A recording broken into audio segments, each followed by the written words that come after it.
Danny Seamen is with us. I don't think I hear him well. Danny, I'm on now. Okay, very good. Let me tell folks who you are. Danny Seamen is an Israeli political commentator and media analyst who I've gotten a chance to work with in my career, which has been a great pleasure. He's a 31-year veteran of the Israeli government, retired in 2014 as Deputy Director General of the Ministry of Public Diplomacy and Diaspora Affairs. That's a government position that he served also from 2000 to 2010 as Director of the Government Press Office. I knew him then, GPO. He was working for the Prime Minister, responsible for coordination with foreign media in Israel. He's author of a recent book called Israel and the Foreign Media, on how Israel is presented by international media and the manipulation involved in their presentation of the Middle East conflict to create an ideological narrative, what I call the narrative war. Okay, Danny Seamen, I haven't got a chance to speak with you so much throughout this last year. I think I saw you at one conference or something. But if I may ask you, give me a picture of what this war has been like for you. How do you see it? How do you see this whole thing? I mean, and I'm asking you now as a veteran of a long picture, the long picture, the many wars. Is this different? What has been moving for you? Anything special that is different about this war? Give me your picture of this thing. Well, I also immigrated to Israel when I was 10 years old. This was 2 years before the Yom Kippur War. So I've had my share of experiences here. I fought in the first Lebanon War. I was a paratrooper then. I served during the what they call the first Intifada. It was the first round of violence of the Arabs in Judea and Samaria, and then also the second round of violence, as they call the Intifada, or the Oslo War. The second Lebanon War I experienced as a member of the Prime Minister's office. So I've had my experience over the years. And in my position, I had to be very much aware of the history of the state of Israel. This is obviously it's very clear that this is a whole different situation. Also for me, because now it's not me. I have a son who's in the paratroopers. Wow. And he's now with the reserves. And he actually surprised us and came home today. But just to get an idea of what we're dealing with here, my son, who's in Lebanon right now, is home and safe, and we're very happy about that. But my daughter, who's with the Givati, she was on her way to Beersheba today. She was down in the base, and then she was supposed to be at the bus stop, at the bus station in Beersheba. They were on their way to McDonald's, and they turned them around because there was a terrorist attack there, and a young border police woman was murdered today, and 7 Israelis shot. So it's not like we haven't had terrorism before, but everything here right now is coming down to something that we've been preparing for. Or you know what? I listening into your previous conversation, Netanyahu was very much preparing for this, and the state of Israel was, but the people in Israel weren't really aware of what we were dealing with, and for all the reasons that were mentioned before. This is our second war of independence, and yes, last year, tomorrow morning will be a year. We woke up to the shock and to the dismay and to the pain and to the images that we then got. And every Israeli knows somebody who was involved with that day. Either they had a personal loss or they knew somebody. I had a young woman that I grew up in Ashkelon, and I would play soccer there on the weekends. And this 8-year-old girl who came with her brothers, I knew her when she was 8 years old. This was 20 years ago. And Eden Gez is her name, Zichrona Livracha. She was murdered at the Nova Festival. And that day I remember her brothers asking if anybody had seen her in our WhatsApp groups. And then there was this image from Gaza coming out of a young woman, a young soldier being pulled by the hair from a Jeep. You all know her today as Naama Levi. And my daughter, who's also in the army now, she says to me that morning, "This is Naama." I said, no, it's not. She had served in a pre-military school in the Arava with Naama. So she knew, and then very quickly, the friends all started texting to each other, and it was her.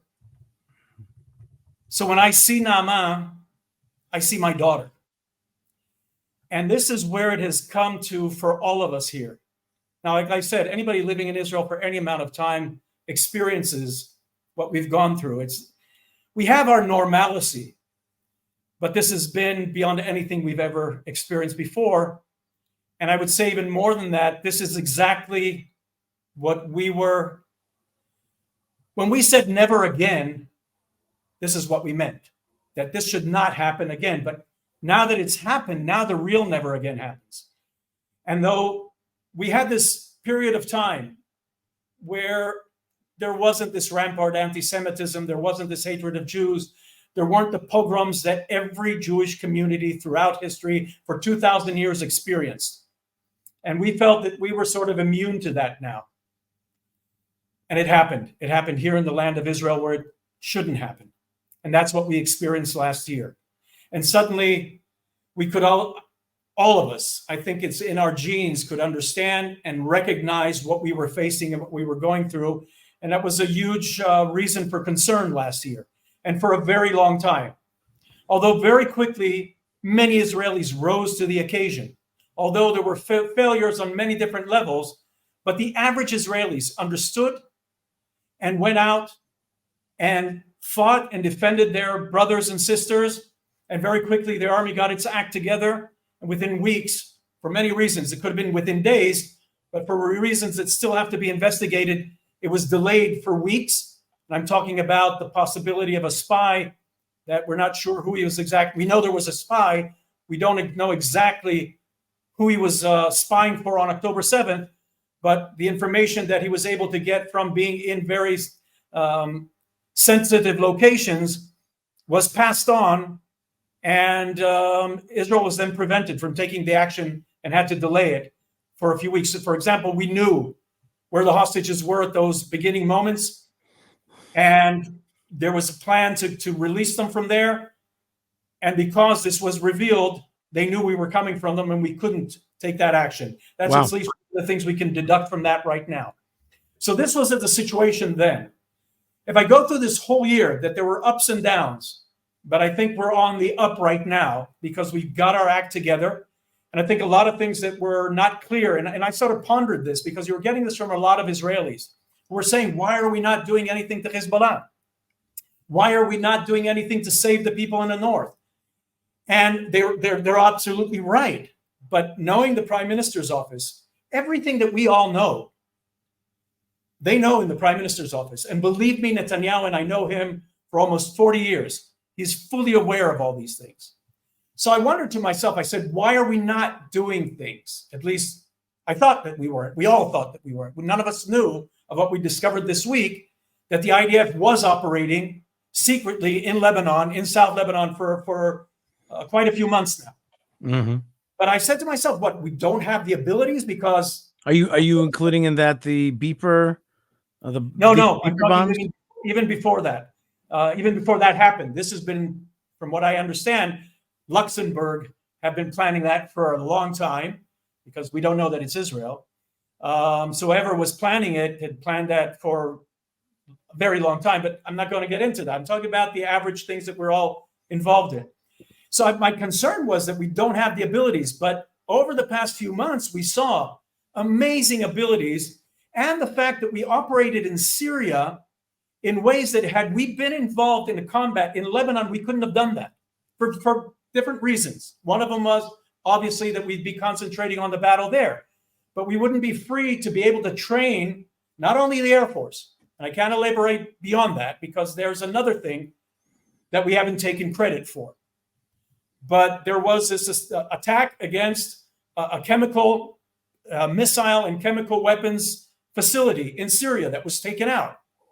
And at least according to the Syrians, soldiers landed on the ground there, and there was physical conflict on that in that position there. Wow! And apparently, when was that? When was that? This was about just before the beeper thing. About three. Things happen here so quickly that you miss a day, you're like behind. You miss a few hours. Right. And we're not even a week away from the fireworks display that we had here in Israel. Though they did attack us, luckily it was a fireworks display. So, but I want to pause you on that just for a second. I want to pause you on that just for 1 second. I'll let you get back on your train though. But Iran sent rockets over, and I showed a video of it, and it's like a massive onslaught of rockets, and it was basically mostly stopped. There hits did come, including in the Nevatim base, but it was mostly stopped.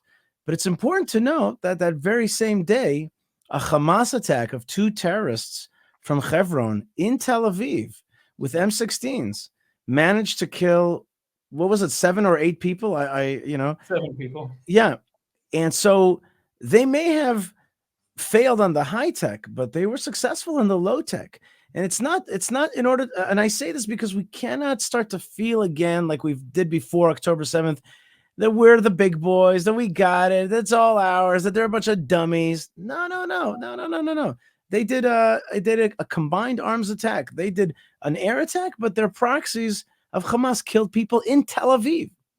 So we shouldn't think to ourselves like we're in, we're the boss. I'm not saying that at all. That is not where we are at the moment. We are in the thick of a war right now. But unlike what happened on October 7th, which was very low tech, by the way, right, and an embarrassment to the whole plans of high tech that we had, and those who relied on this supposed high tech instead of, every average Israeli in the South could have told you that, you can't. We're feeling threatened. Everybody felt that. But it's these high tech people and all these generals who believe they have the answers to everything. And that was hubris. And we paid a price for the hubris last year. Right. That's right. So I'm saying this whole year, and here's where I want to go back to it now. Yes, initially it's huge and it's historic in the sense that it's something that Jews went through for many years, and now we're at the real part of never again, because now, unlike Jews before, we can defend ourselves, and that is exactly what we're doing. But in a way, I don't want to say a blessing in disguise. I don't want to say we were lucky, because there was too much pain and too many people lost their lives and suffered and paid the ultimate price. But what we're seeing today is, and what we're exposing in Lebanon, in South Lebanon, is that there was a major attack being planned. Now, we knew this for a while. Netanyahu has been saying this for over 10 years. It's not that he had a grudge on his shoulder and wanted to attack Iran because we don't like the way they look. No, he knew beyond the nuclear facilities that they're building there and the direct threat that they said. They have this clock in Tehran that they're showing that has 2040 on is when they'll destroy Israel. And it's a countdown clock. And part of that was not only the nuclear weapons, but these proxies that they were building all around us. But so you're saying that the clock says 2040, they'll get rid of us, right? Yes. Yeah. But that just shows something about the Iranians, which I respect, or I think we have to take seriously. They understand that the fight against Israel will take a long and serious amount of time. They're thinking like Persians. They're playing the chess game. They're laying out the chess pieces, and they're laying out a strategy. That just goes to show we just want to live in peace, but they have a serious goal of destroying Israel, and they have a serious timeline for it. And so we've been preparing first with South Lebanon, but also with Iran, the appropriate response, because, and I wrote an article about this in Midah magazine a few years ago, that Bibi is basically playing 3D chess. They're playing chess. Everybody, there are some chess players, but he's playing 3D chess. And I say that to his credit, with the understanding of historical events and how things develop. He knew, and this was what he was trying to convey, and it was said previously by the rabbi who you just had on, that he had his hands tied behind his back. And this is another point I want to make. Besides, wait, hold on one second. This Bibi, is this the same Bibi you worked for? Is this the same guy, or has there been a change? I'm asking you, and I shouldn't call him Bibi like this on the broadcast. The Prime Minister Netanyahu, I got to give the respect of the office, but seriously, is he a different man? Is there something different? Has something happened here in Israel, which I don't know how to translate into English, which is called Balabait Ishtageh, like is it Crazy Eddie? Has he flipped a switch to really like push back on the bad guys? I think that you have to understand the family he comes from. His father was the assistant to Jabotinsky. He's very much part of, I don't want to say the system because that has negative connotations, but he has that mamlachtiyut, that honor for government, for its systems.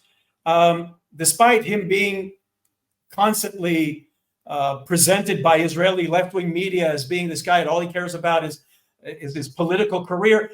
Yes, because every politician, any normal politician, thinks that way. But he understands the historical significance, and he tried working with the system, and the system failed him many times. First and foremost was the attempt back in 2010, 2011, that Israel was planning the assault on Iran against its nuclear facilities, and he was betrayed by members of the Israeli government, and especially by the head of the Mossad, who was connected with the Americans at the time. So he knew that couldn't happen, but he always tried working within the system. Everything fell apart. The system fell apart on October 7th. And I don't even want to go because this still has to be investigated, but a lot of us have many questions as to what really went down. Why was he not informed by the top echelon of the military? Why was he not informed that evening of the red sirens going off everywhere? And he was not informed about it.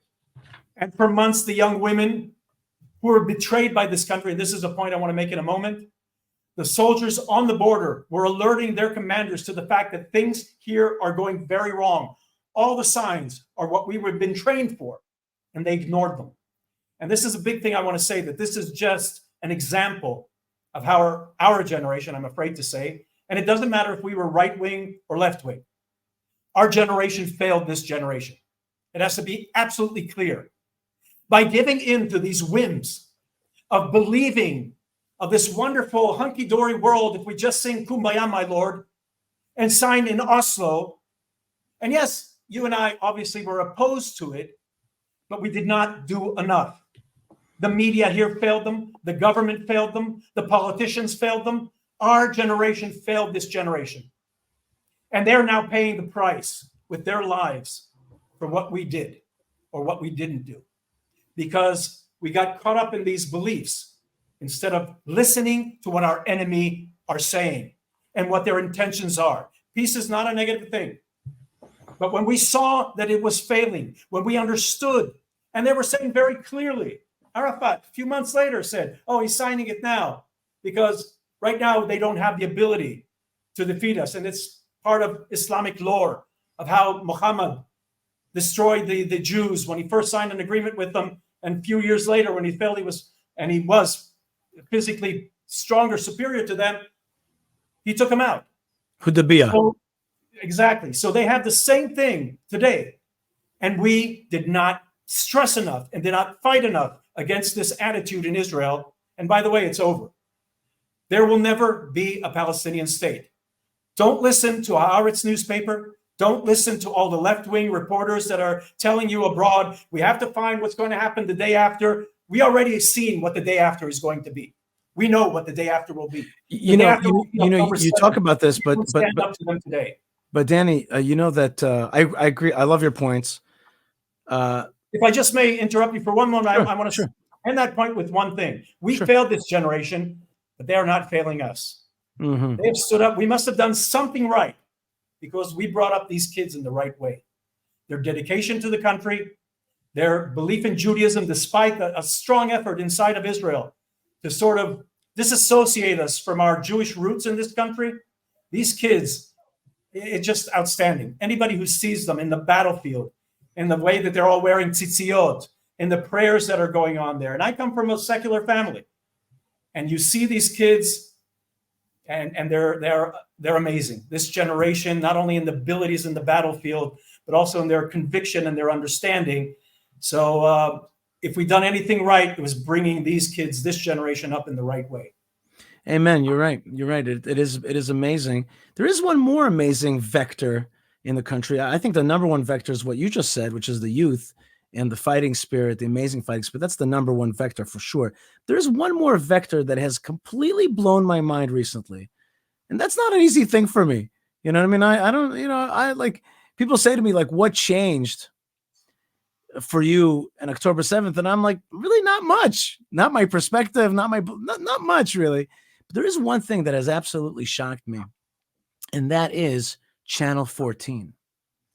I have been completely amazed. I saw you watching it. It's on my television as well. It's in my background. And I am just, You know, Danny, I'm telling you, as a media professional, one a media professional to another one, I can't believe that this day has come, that there's such a beautiful mixture of religious sentiment with secular nationalism, all the good forces of Israel, all those good things that the secular world has and that the religious world, like, and that melding with Yes. with the spirit. It's just, I'll tell you, they like, sometimes I'm just like, it's like Shechianu v'Kimanu. I can't believe that there's like these messages out there. I mean, and last week I played the Yinon Magal, like when it started his program after the killing of Hassan Nasrallah with Jewish songs, Achrei 9, he's waving the flag, and it was really quite an amazing thing. And I'm just thankful that we have a shofar that has that voice of I'm trying to get them. I'm trying to convince them to create content in English, because first off, they do represent the majority of Israelis. right. And I haven't been able to, unfortunately, I haven't gotten to the owner yet. I got to his representative, and he's saying they have a lot on their plate and they have to understand this is very much part of the battle as well. Right. And what people are getting, and you see this sort of mix between the American administration, unfortunately, who are feeding journalists here, and our journalists from the left wing are feeding the administration. And you see this back and forth where they're sort of saying, oh, this is what the Israeli media is saying. But this is not what the Israeli public is thinking. Right. The Israeli public, Channel 14 represents the Israeli public. I think so. Actually, I agree with you 100%, and I'll be happy to work with you to see if we can create English content for Channel 14. But I actually think that a step before that would be great to see Channel 14 type content on Israeli radio. I'd love to see talk radio that's nationalistic, pro-Judaism. The only channel is the one I work with right now. I have a weekly show on Galei Israel. Galei Israel, the that's only great. conservative, right-wing religious channel. Just like 14, don't operate on holidays and on the Sabbath. I have a lot of secular people like myself who complain. I said, you know what? No, I actually liked it. I like the fact that they don't violate the sanctity of the Sabbath. And I think even if we're not religious, I think we have to respect that. I live in Jerusalem. That's our Jewish identity. Exactly. That's what right. we're all about. That's right. And nobody's imposing it upon us. Nobody's telling us that you can't do these things. And Right. I know for myself, if anybody tried to impose, and I eat kosher, and I observe the holidays, and I observe Passover, and certainly Yom Kippur, but if anybody was trying to impose any of this on me, Right. I wouldn't eat it, but I'd be cooking pork on my balcony just to spite. But it doesn't get there. And all these people that are demonstrating in Israel, leaving the impression that, oh, nobody's ever, and I live in Jerusalem, nobody has ever tried to impose anything on us. We, on the same thing, try to be respectful of our neighbors who are religious, keep things down on the Sabbath. If we don't have to travel, don't travel. And actually, we come to like it. There's a lot of pleasantness to it. And also the atmosphere of us all, the holiday spirit, people going to the synagogue, hearing the shofars, hearing the prayers from the synagogues. I love it. I say we're so fortunate to have this, that generations of Jews, for them, it was only prophecy. We're living the prophecy here. We're living the prophecy. We should be so grateful to this opportunity.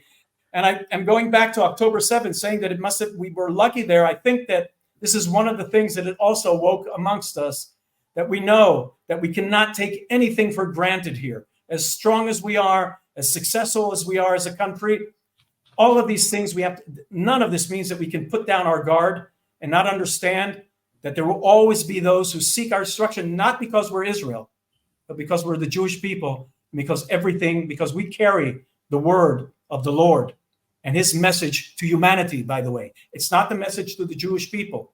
It's for humanity to reach its abilities. We have the burden of carrying that message. People think that we were chosen. We were chosen to carry a burden, and we still carry it. And I say all these generations that didn't have an IDF, that didn't have their children to stand up there and fight for them, they never backed down. They never gave up. They were willing to be burnt at the stake and not give up their Judaism.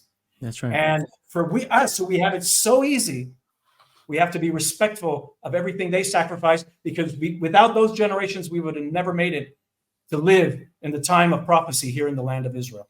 Amen. Amen. And I do also agree with you that there's no good linguistic way to say it, but the October 7th was a horrific thing, and yet within it are a tremendous blessing.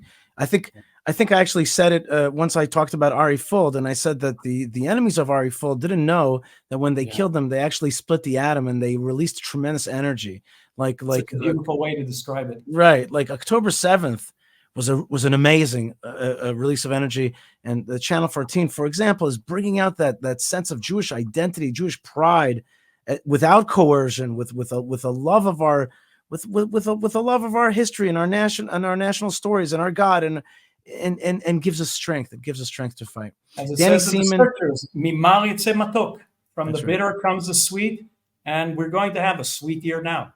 Look, can we put up that comment, the one before just now, the Muhammad Abdul Abziz? Can we? That is not something I want to put up here on this show. Can I put up the previous one, please? Hold on.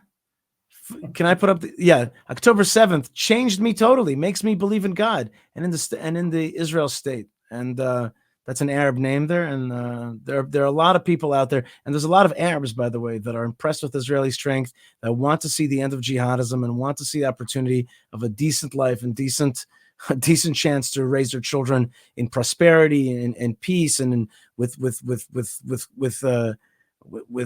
coexistence with economic growth, with healthcare, and with a sense of a God that we walk amongst, and that's not going to come. Any place that's deeply anti-Semitic in the end fails. Look at Egypt. Look what a failure they have been, and why? Only because of their just deep anti-Semitism. Look at Iran. Iran was prosperous, wonderful country, and it's gone down. But when we take out these angels of death and the angels of evil here, these Satanists, the Middle East will prosper. Amen. And this can only come through strength, not through appeasement. Danny Seamen, 31-year veteran of Israeli government, served for a long time as the director of the government press office, has a new book out, which is probably an excellent book. I haven't read it yet, and because I didn't get a copy yet. Hint, hint. Israel By the way, and it was supposed to be called "The Cradle of Fake News," but nobody wanted to publish. Nobody wanted to publish that title. Why? I like that. That's a great title, "Cradle of Fake News." That's great.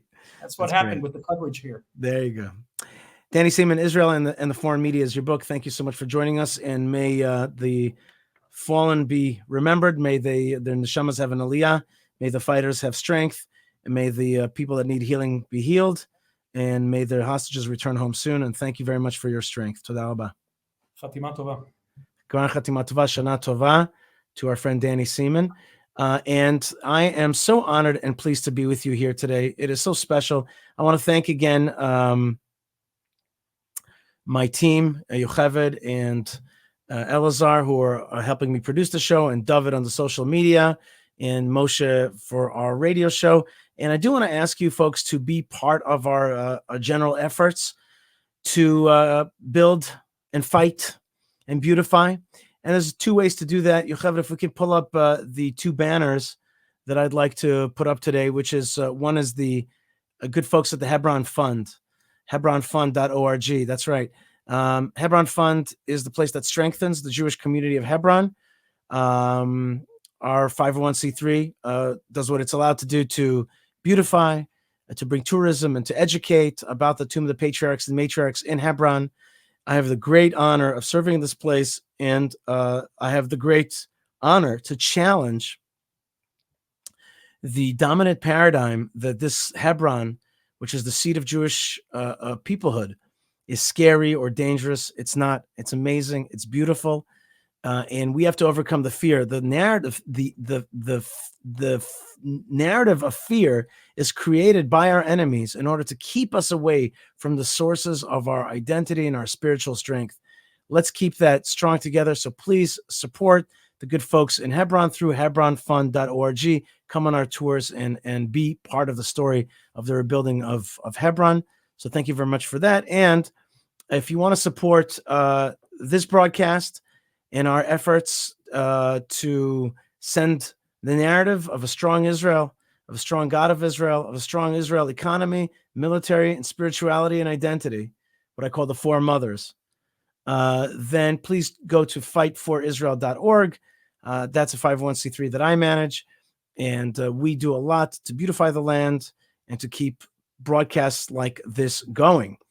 And it takes a lot of work and a lot of effort and a lot of family time that I give up in order to do this. And so does my team, all because we think that it's so important to broadcast to the world. And that's what the English language represents here, which is to broadcast. You see the folks behind me are broadcasting in Hebrew, and they're doing a great job. But we're sending out the message to the world. And please partner with us and be part of that support system. We got to keep fighting. We got to keep fighting.